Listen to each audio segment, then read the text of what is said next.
That night, I'm actually in bed at a decent time, get a really good night's sleep. We're up the next morning, 7 a.m. swim start.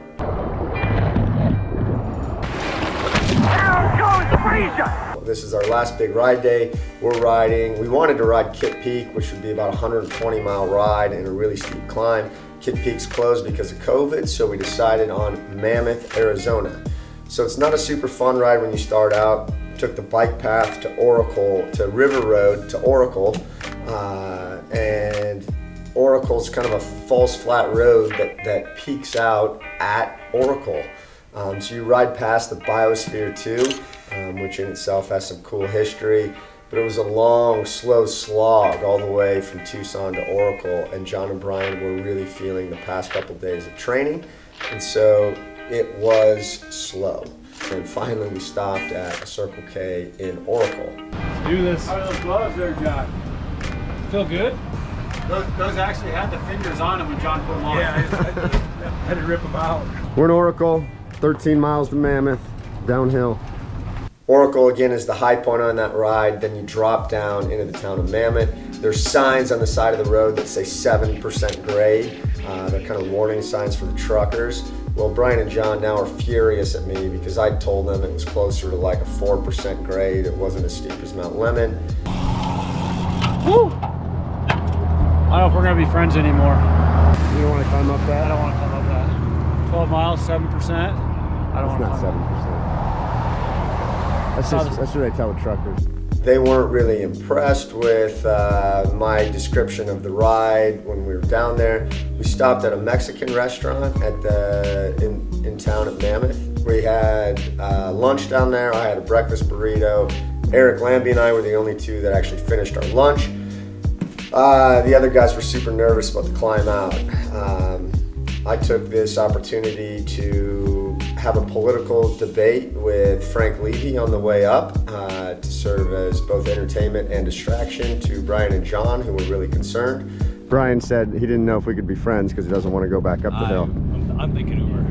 I thought about that a lot. So we had some fun times, and I may have given a little bit of a hand to both Brian and John on the way up, but way more of a morale booster than a physical boost. And we made it back up to the top, back to Oracle, stopped at that same Circle K. Strange things are afoot at the Circle K. And from that point, we had a really fast ride, probably about 27 mile an hour for most of it, back down into Tucson. About 5 miles from home, we stopped at Frost Gelato at Oracle and Ina.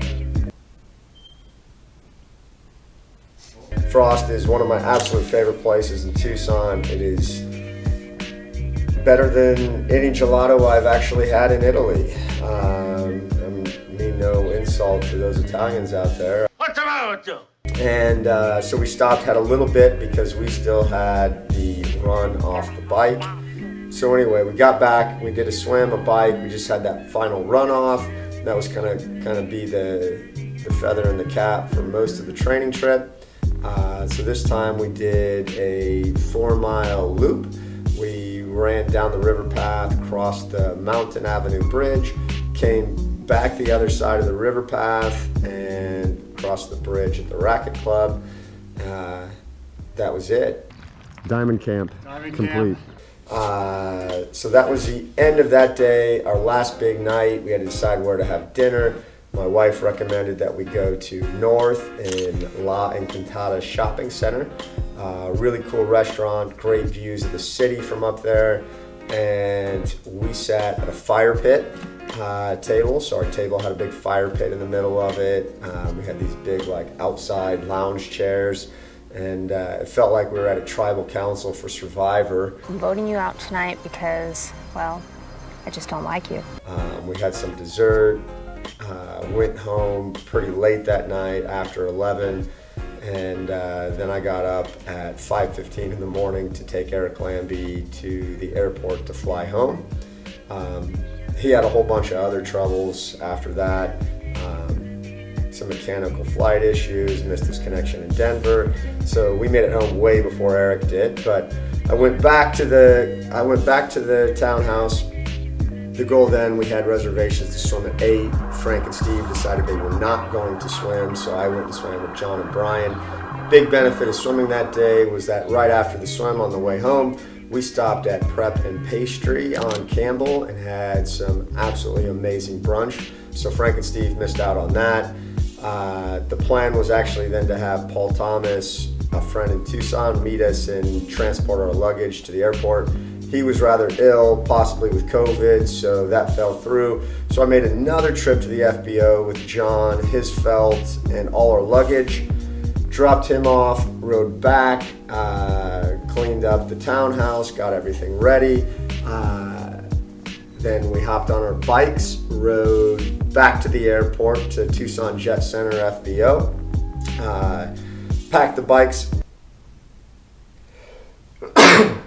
My son died. So we packed our bikes in the jet, took the beam off the Dimonds and all the wheels off, put those in wheel bags. I actually rode with an extra wheel bag around my shoulder.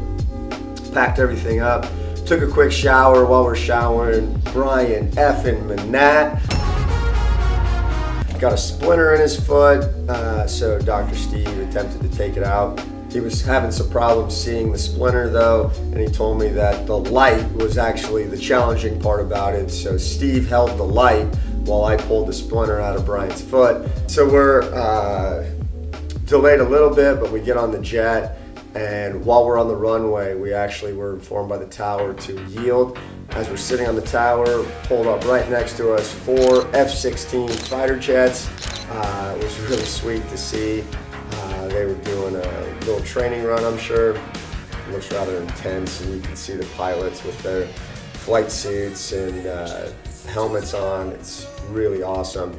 And then they took off right in front of us, super loud, but super cool sight to see. Then as we took off, it was our turn. We actually flew right over Mount Lemmon. We got some video footage of the top of Mount Lemmon so you could see the road we actually climbed when we did Lemmon. Really awesome. We could also see the other side of Lemmon. We could see the town Mammoth that we rode to. So really cool flight home. Super quick flight home, 2 hours, 1 minute. Great conversation, great bonding with some awesome dudes. Landed in Grinnell, assembled all the bikes very quickly. I'd had the Dimond van was stored in the hangar there. Got all the bikes assembled in the Dimond van, had to stop and refuel with some diesel on the way home, but made it back to Des Moines about 8 p.m. Cool experience, awesome guys, and I can't wait to do it again. If you've got any interest in joining me on one of these private Dimond camps, let me know. Watch the video, send me a comment, send me a note. I love this kind of stuff, and I'd love to share this experience with more people. So thanks for tuning in. Hope you enjoyed the show. See you next time.